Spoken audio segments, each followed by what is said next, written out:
बहादुर छोटा चूहा और विशालकाय शेर। एक बार की बात है, एक विशाल सूरज की रोशनी वाले सवाना के जंगलों में मिकी नाम का एक बहादुर छोटा चूहा रहता था। भूरे रंग का फर कोट और जिज्ञासा से भरी चमकदार आंखों वाला मिकी छोटा था। वो एक बड़े पुराने बबूल के पेड़ के पास एक आरामदायक बिल में रहता था। मिकी की बिल से कुछ ही दूरी पर लियो नाम का एक विशालकाय शेर रहता था। लियो सुनहरे बालों और शक्तिशाली पंजे वाला सवाना का राजा था। फिर भी वो एक सौम्य स्वभाव का था, हमेशा अन्य जानवरों पर दयालुता से नजर रखता था। एक दिन मिकी अपने बिल से पहले से भी कहीं आगे निकल गया और खो गया। वो इधर उधर घूमता रहा लेकिन सब कुछ वैसा ही दिख रहा था। मिक्की डरा हुआ और अकेला था।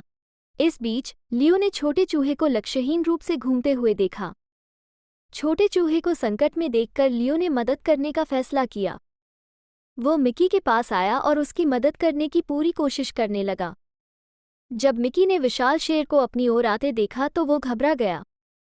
लेकिन उसे आश्चर्य हुआ जब लियो ने नम्र स्वर में कहा, डरो मत छोटे बच्चे, मैं यहाँ मदद के लिए हूँ। लियो ने मिकी को वापस उसके बिल तक पहुँचाया।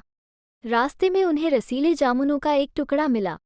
मिकी को आश्चर्य हुआ जब लियो ने उसके साथ जामुन साझा किए। ये छोटे चूहे के लिए एक ऐसी दावत थी जो किसी दूसरी दावत से कम नहीं थी। उस दिन के बाद से मिकी और लियो सबसे अच्छे दोस्त बन गए। वे एक साथ खेलते और खोजबीन करते।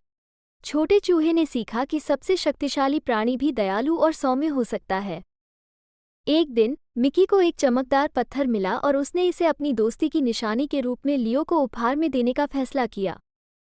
लियो छोटे चूहे के हावभाव से प्रभावित हुआ और उसने हमेशा उसकी रक्षा करने का वादा किया। और इसलिए बहादुर छोटा चूहा और सौम्य विशाल शेर सवाना में खुशी से रहते थे।